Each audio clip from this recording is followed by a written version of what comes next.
नमस्कार दोस्तों, आप सभी का स्वागत है आपके अपने YouTube चैनल ज्ञान स्टडी LMP पर। आज की इस क्लास में दोस्तों हम आपके लिए करंट अफेयर के क्वेश्चन लेकर आए हैं और इस करंट अफेयर की क्लास में आज हम 16 सितंबर से 22 सितंबर तक के जितने भी महत्वपूर्ण क्वेश्चन हैं सारे इस क्लास में आपको हम कराने वाले हैं। Important question for all exam. तो आइए दोस्तों आज की क्लास शुरू करेंगे। क्लास शुरू करने से पहले अगर दोस्तों आप चैनल पर पहली बार आए हैं तो चैनल को सब्सक्राइब कर लें, साथ में बेल आइकन को एंटर प्रेस कर लें जिससे डेली की डेली जो हमारी क्लास होती है उसकी जानकारी आपको मिल सके। तो अब दोस्तों आइए आज की क्लास शुरू करते हैं। करंट अफेयर क्वेश्चन है और सबसे पहले हम 16 सितंबर के करंट अफेयर क्वेश्चन यहाँ पर हम आपको कराएंगे। तो 16 सितंबर का हमारा पहला क्वेश्चन है, सितंबर 2024 में ब्रुसेल्स में डायमंड लीग पुरुष जेवलिन थ्रो फाइनल में दूसरे स्थान पर कौन रहा? Anderson Peterson, Julian Weber, Neeraj Chopra, Jakub Vadlejch. तो इस प्रश्न का दोस्तों सही उत्तर हो जाएगा, इसका दोस्तों सही उत्तर हो जाएगा नीरज चोपड़ा, यानी यहाँ पर हमारा सी ऑप्शन दोस्तों इस प्रश्न का सही उत्तर हो जाएगा। नीरज चोपड़ा ने 14 सितंबर 2024 को ब्रुसेल्स में डायमंड लीग फाइनल में नीरज चोपड़ा ने 87.86 मीटर के थ्रो के साथ दूसरे स्थान पर रहे। अब आपको कमेंट बॉक्स में बताना है इसमें पहले स्थान पर कौन रहा। हिंट के लिए हम आपको दे देते हैं, पाकिस्तानी खिलाड़ी है और आपको उसका नाम कमेंट बॉक्स में बताना है। तो आगे चलेंगे हम आगे। अगला हमारा 2 नंबर का क्वेश्चन आ जाता है, ओणम के दौरान किस महान राजा की वार्षिक यात्रा मनाई जाती है? राजा अशोक, राजा महाबली, राजा विक्रमादित्य, राजा हर्ष। तो इसका दोस्तों सही उत्तर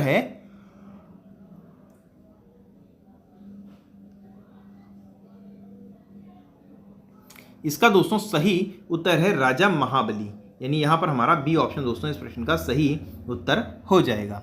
ओणम राजा महाबली की वार्षिक यात्रा का सम्मान करने के लिए 2024 में 5 से 15 सितंबर तक मनाया गया।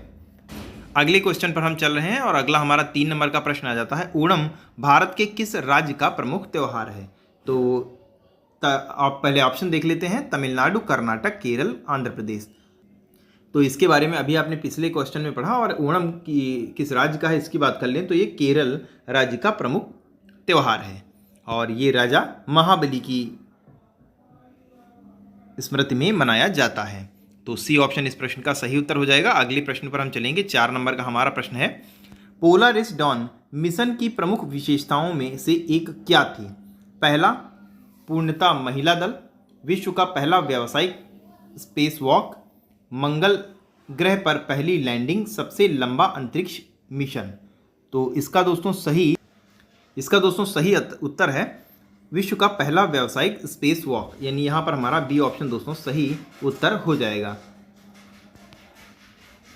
दुनिया का पहला व्यावसायिक space walk space x crew Polaris Dawn अंतरिक्ष में 5 दिन बिताने के बाद 15 सितंबर 2024 को सुरक्षित रूप से पृथ्वी पर लौट आया और मिशन दुनिया का पहला व्यावसायिक स्पेस वॉक पूरा करने के बाद 4 अंतरिक्ष यात्रियों को घर वापस लाया।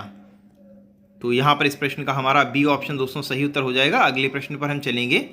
अब दोस्तों यहाँ से हम 17 सितंबर के करंट अफेयर के क्वेश्चन करेंगे। तो 17 सितंबर में हमारा पहला और वैसे हमारा 5वां प्रश्न है, पहली नमो भारत रैपिड रेल किन शहरों को जोड़ती है? दिल्ली और मुंबई, अहमदाबाद और भुज, कोलकाता और चेन्नई, बेंगलोर और हैदराबाद। तो इसका दोस्तों सही उत्तर है अहमदाबाद और भुज, यानी यहाँ पर हमारा बी ऑप्शन दोस्तों इस प्रश्न का सही उत्तर हो जाता है। भारत की पहली नमो भारत रैपिड रेल, जिसे वंदे भारत के नाम से भी जाना जाता है, का उद्घाटन 16 सितंबर को पीएम मोदी ने किया था। यह सेवा अहमदाबाद और भुज को जोड़ती है, जो लगभग 5 घंटे 45 मिनट में 360 किलोमीटर की दूरी तय करती है। तो इस प्रकार यहाँ पर हमारा बी ऑप्शन सही उत्तर हो जाएगा। अगले प्रश्न पर अब हम चलेंगे। अगला दोस्तों हमारा प्रश्न है, एशियाई चैंपियन ट्रॉफी हॉकी टूर्नामेंट 2024 के फाइनल में भारत ने किसे हराया? चीन, पाकिस्तान, दक्षिण कोरिया, जापान। तो इसमें दोस्तों भारत ने चीन को हराया है और इसमें भारत ने चीन को हराया है। यहाँ पर आप इसके बारे में देख सकते हैं। एशियाई चैंपियन ट्रॉफी 2024 के फाइनल के चौथे क्वार्टर में गुजराल सिंह के गोल की बदौलत भारत ने चीन को 1-0 से हराकर 5वीं बार चैंपियन बन गई है। अगला हमारा प्रश्न है 7 नंबर का हमारा प्रश्न आ जाता है, ओजोन परत के संरक्षण के लिए अंतर्राष्ट्रीय दिवस कब मनाया जाता है? 23 जनवरी, 16 सितंबर, 10 नवंबर और 5 दिसंबर। तो 16 सितंबर यहाँ पर हमारा सही उत्तर हो जाएगा। 16 सितंबर को विश्व ओजोन परत संरक्षण दिवस मनाया जाता है। अगला हमारा प्रश्न है, ओजोन परत पृथ्वी को किससे बचाती है? ग्लोबल वार्मिंग से, सूर्य की किरणों का हानिकारक भाग, समुद्र का स्तर बढ़ना, वायु प्रदूषण। तो ये बचाती है सूर्य की किरणों के हानिकारक भाग से बचाती है। सूर्य की किरणों का हानिकारक भाग ओजोन परत पृथ्वी को सूर्य की हानिकारक किरणों से बचाता है। कई रसायन ओजोन परत को नुकसान भी पहुंचाते हैं, जिससे यह परत घटती जा रही है। तो यहाँ पर हमारा बी ऑप्शन सही उत्तर हो जाएगा। अगले प्रश्न पर हम चलेंगे। अगला दोस्तों हमारा 9 नंबर का प्रश्न आ जाता है, सरकार ने MSc को उम्मीदवारों के लिए आधार प्रमाणीकरण करने की अनुमति क्यों दी है?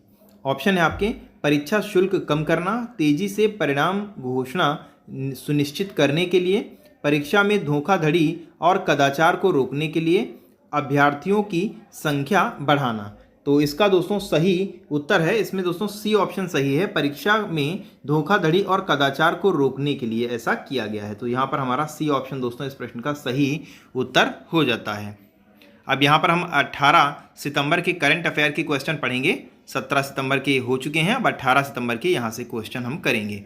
तो 18 सितंबर का पहला और वैसे हमारा 10वां प्रश्न है, 8वां भारत जल सप्ताह कब घोषित किया गया? 10 से 14 सितंबर, 17 से 20 सितंबर, 5 से 8 सितंबर, 1 से 4 नवंबर। तो यहाँ पर दोस्तों इसका सही उत्तर है, ऑप्शन बी यहाँ पर सही है, 17 से 20 सितंबर, यानी यहाँ पर हमारा बी ऑप्शन दोस्तों इस प्रश्न का सही उत्तर हो जाता है। 8वां भारत जल सप्ताह 17 से 20 सितंबर 2024 तक भारत मंडप प्रगति मैदान नई दिल्ली में आयोजित किया गया। तो यहाँ पर दोस्तों हमारा बी ऑप्शन सही उत्तर हो जाएगा। अगले प्रश्न पर चलेंगे। अगला दोस्तों हमारा 11 नंबर का प्रश्न आ चुका है, 2020 में NDMA और भारतीय सेना द्वारा आयोजित एकीकृत आपदा प्रबंधन संगोष्ठी का क्या नाम है? युद्धा अभ्यास, रक्षक अभ्यास, सुरक्षा अभ्यास और ऐक्या अभ्यास। तो इसमें दोस्तों सही उत्तर है, इसमें दोस्तों ऑप्शन डी सही उत्तर हो जाता है, ऐक्या अभ्यास करें। तो यहाँ पर हमारा डी ऑप्शन दोस्तों सही उत्तर हो जाता है। अभ्यास ऐक्या 18 सितंबर 2024 को चेन्नई में राष्ट्रीय आपदा प्रबंधन प्राधिकरण और भारतीय सेना द्वारा आयोजित एक एकीकृत आपदा प्रबंधन संगोष्ठी और टेबल टॉप अभ्यास है। तो यहाँ पर दोस्तों डी ऑप्शन हमारा सही उत्तर हो जाता है। अगले प्रश्न पर हम चलेंगे। अगला दोस्तों 12 नंबर का हमारा प्रश्न है, किस देश की हॉकी टीम ने एशियाई चैंपियन ट्रॉफी 2024 जीती? चीन, मलेशिया, कोरिया, भारत। तो इसका दोस्तों सही उत्तर है ऑप्शन ए, चीन। अभी ये हमारा ऊपर क्वेश्चन आ चुका है, इसके बारे में आप ऊपर जाकर देख सकते हैं। अगले क्वेश्चन पर हम चलेंगे। अब 13 नंबर का हमारा प्रश्न आ चुका है, अरविंद केजरीवाल के इस्तीफे के बाद दिल्ली के नए मुख्यमंत्री के रूप में किसे चुना गया? गोपाल राय, मनीष सिसोदिया, आतिशी और राघव चड्ढा। तो ये चुना गया है आतिशी को, श्रीमती आतिशी जी को। तो यहाँ पर हमारा सी ऑप्शन दोस्तों सही उत्तर हो जाता है। आम आदमी पार्टी यानी कि आपके राष्ट्रीय संयोजक अरविंद केजरीवाल ने 17 सितंबर 2024 को दिल्ली के मुख्यमंत्री पद से इस्तीफा दे दिया और आप यानी आम आदमी पार्टी की नवनिर्वाचित विधायक दल की नेता आतिशी ने नई दिल्ली में नई सरकार बनाने का दावा पेश किया और ये मुख्यमंत्री बन गई हैं। आगे दोस्तों हमारा प्रश्न है, अब यहाँ से दोस्तों 19 सितंबर के जितने भी करंट अफेयर हैं अब हम यहाँ पर करने वाले हैं। तो 19 सितंबर के यहाँ पर प्रश्न है, 2024 जम्मू कश्मीर विधानसभा चुनाव के पहले चरण 18 सितंबर में मतदान प्रतिशत कितना था? तो ये प्रतिशत कितना था आप देख सकते हैं, ये था ऑप्शन बी सही हो जाएगा 59%। यानी यहाँ पर हमारा बी ऑप्शन दोस्तों सही उत्तर हो जाता है। 18 सितंबर 2024 को जम्मू और कश्मीर में 35 वर्षों में सबसे अधिक मतदान हुआ, जिसमें लगभग 59% मतदाताओं ने विधानसभा चुनाव के पहले चरण में भाग लिया। तो यहाँ पर दोस्तों बी ऑप्शन हमारा सही उत्तर हो जाएगा। अगले दोस्तों अब हम प्रश्न पर चलेंगे।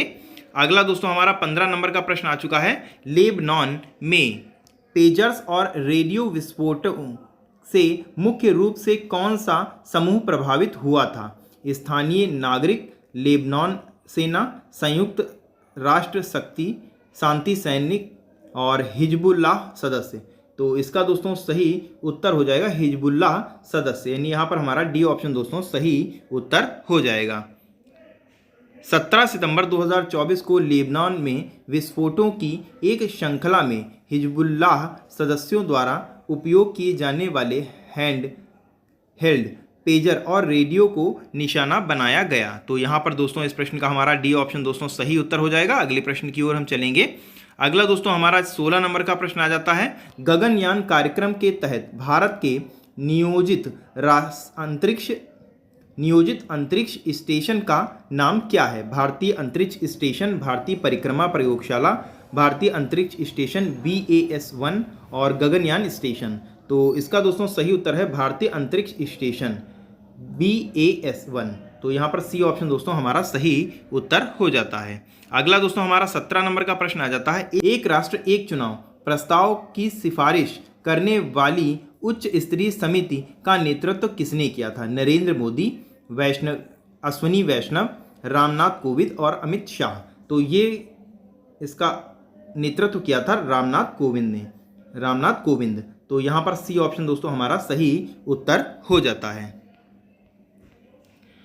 रामनाथ कोविंद हमारा सही उत्तर हो जाता है। 18 सितंबर 2024 को केंद्रीय मंत्रिमंडल ने पूर्व राष्ट्रपति रामनाथ कोविंद के नेतृत्व में एक समिति की सिफारिशों के आधार पर एक राष्ट्र एक चुनाव प्रस्ताव को मंजूरी दे दी गई।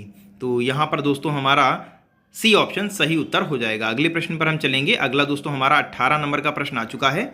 एक राष्ट्र एक चुनाव प्रस्ताव का मुख्य उद्देश्य क्या है? चुनावों की संख्या को कम करना, लोकसभा और विधानसभा चुनाव एक साथ कराना, चुनाव खर्च बढ़ाना, केवल स्थानीय चुनावों को बढ़ावा देना। तो इसका दोस्तों सही उत्तर है लोकसभा और विधानसभा चुनाव एक साथ कराना, यानी यहाँ पर हमारा बी ऑप्शन दोस्तों सही उत्तर हो जाएगा। ये पहले इसके बारे में यहाँ पर कुछ दिया हुआ है, पहले आप इसको देख सकते हैं। एक राष्ट्र एक चुनाव प्रस्ताव का लक्ष्य लोकसभा और विधानसभा चुनाव को एक साथ कराना है। इसके बाद 100 दिनों के भीतर स्थानीय निकाय और पंचायत चुनाव कराना होगा। तो यहाँ पर हमारा इस प्रश्न का बी ऑप्शन सही उत्तर हो जाएगा। अगले प्रश्न पर हम चलेंगे। अब यहाँ से हम 20 सितंबर के करंट अफेयर के क्वेश्चन करेंगे। 20 सितंबर से हमारा पहला प्रश्न है और वैसे 19 नंबर का हमारा प्रश्न आ चुका है। भारत और अमेरिकी सेना के बीच 9 से 22 सितंबर 2024 तक राजस्थान के महाजन फील्ड फायरिंग रेंज में आयोजित संयुक्त सैन्य अभ्यास का नाम क्या था? कोबरा गोल्ड, मालाबार युद्ध अभ्यास और रेड फ्लैग। तो इसका दोस्तों नाम था युद्ध अभ्यास। तो यहाँ पर हमारा सी ऑप्शन दोस्तों सही उत्तर हो जाता है। युद्ध अभ्यास भारत अमेरिकी संयुक्त सैन्य अभ्यास युद्ध अभ्यास 2024 का 20वां संस्करण 9 से 22 सितंबर तक राजस्थान के महाजन फील्ड फायरिंग रेंज में आयोजित किया गया। तो यहाँ पर दोस्तों हमारा सी ऑप्शन सही उत्तर हो जाएगा। अगले प्रश्न पर हम चलेंगे और अगला हमारा प्रश्न आ चुका है। अगला दोस्तों 20 नंबर का हमारा प्रश्न आ चुका है।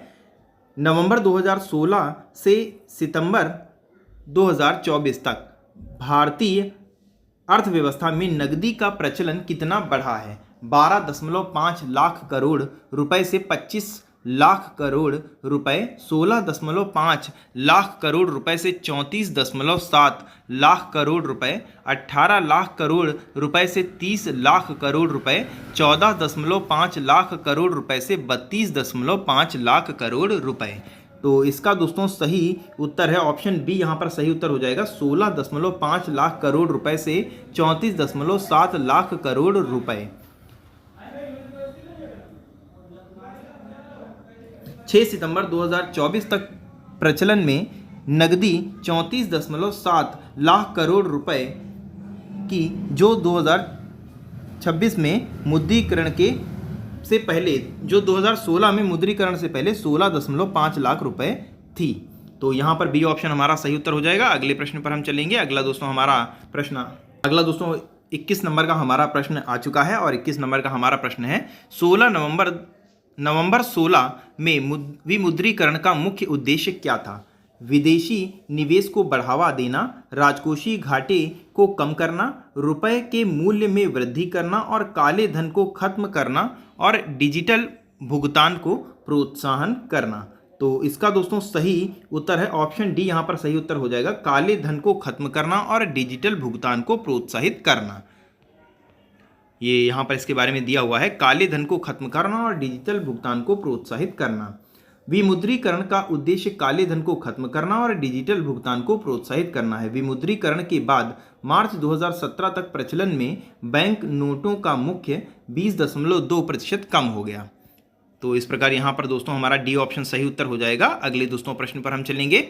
अगला दोस्तों 22 नंबर का हमारा प्रश्न आ चुका है। 2019-2020 और 2023-24 के बीच यूपीआई लेन देन की मात्रा में कितने प्रतिशत की वृद्धि हुई आपको बताना है। 2 गुना, 5 गुना, 10 गुना, 15 गुना। तो ये दोस्तों बढ़ी है 10 गुना। तो यहाँ पर हमारा सी ऑप्शन सही उत्तर हो जाएगा, 10 गुना। यूपीआई लेन देन में 10 गुना वृद्धि हुई है। 2019-2020 में 12.5 बिलियन से 2023-24 में 131 बिलियन तक, जो डिजिटल भुगतान की मात्रा का 80% है। अगले प्रश्न पर हम चलेंगे। अगला दोस्तों हमारा प्रश्न है, WHO द्वारा कुष्ठ रोग को खत्म करने वाला पहला देश कौन सा देश घोषित किया गया? जॉर्डन, भारत, ब्राज़ील, चीन। तो इसका दोस्तों सही उत्तर है जॉर्डन। तो यहाँ पर हमारा ए ऑप्शन दोस्तों सही उत्तर हो जाएगा। 19 सितंबर 2024 को विश्व स्वास्थ्य संगठन यानी WHO ने जॉर्डन को कुष्ठ रोग को खत्म करने वाला दुनिया का पहला देश घोषित किया है। तो यहाँ पर हमारा ए ऑप्शन सही उत्तर हो जाएगा। अगले प्रश्न पर हम चलेंगे। अगला दोस्तों हमारा 24 नंबर का प्रश्न आ जाता है। 19 से 22 सितंबर 2024 तक वर्ल्ड फूड इंडिया 2024 कहाँ आयोजित किया जा रहा है? प्रगति मैदान नई दिल्ली, विज्ञान भवन नई दिल्ली, भारत मंडप नई दिल्ली और इंडिया गेट नई दिल्ली। तो इसका दोस्तों सही उत्तर है, इसका दोस्तों सही उत्तर हो जाएगा भारत मंडप नई दिल्ली। सी ऑप्शन दोस्तों यहां पर हमारा सही उत्तर हो जाता है। वर्ल्ड फूड इंडिया 2024 4 दिवसीय वैश्विक कार्यक्रम 19 सितंबर 2024 को नई दिल्ली के भारत मंडपम में शुरू हुआ। तो यहाँ पर हमारा सी ऑप्शन सही उत्तर हो जाता है। अगले प्रश्न पर हम चलेंगे और अगला हमारा 21 सितंबर से अब हमारे यहाँ पर करंट अफेयर के क्वेश्चन आएंगे। 21 सितंबर से हमारा पहला प्रश्न है और टोटली हमारा 25 नंबर का प्रश्न आ चुका है। सितंबर 2024 में नारकोटिक्स कंट्रोल ब्यूरो का नया महानिदेशक किसे नियुक्त किया गया? अनुराग गर्ग, अनीश दयाल सिंह, SN प्रधान, के विजय कुमार। तो इसका दोस्तों यहाँ पर सही उत्तर हो जाएगा। इसका दोस्तों यहाँ पर हमारा अनुराग गर्ग सही उत्तर हो जाएगा, यानी यहाँ पर हमारा ए ऑप्शन दोस्तों सही उत्तर हो जाएगा। अनुराग गर्ग IPS सितंबर 2024 को नारकोटिक कंट्रोल ब्यूरो के नए महानिदेशक बनाए गए। तो यहाँ पर हमारा ए ऑप्शन सही उत्तर हो जाएगा। अगले प्रश्न पर हम चलेंगे। अगला दोस्तों 26 नंबर का हमारा प्रश्न आ चुका है। प्रश्न है, भारत के पहले मानव अंतरिक्ष उड़ान मिशन का नाम क्या है जिसके 2024 के अंत तक लॉन्च होने की उम्मीद है? चंद्रयान, गगनयान, मंगलयान, विक्रम। तो इसका दोस्तों सही उत्तर है ऑप्शन यहाँ पर हमारा बी सही उत्तर हो जाएगा, गगनयान। बी ऑप्शन दोस्तों यहाँ पर हमारा सही उत्तर हो जाएगा, गगनयान। इसरो के अध्यक्ष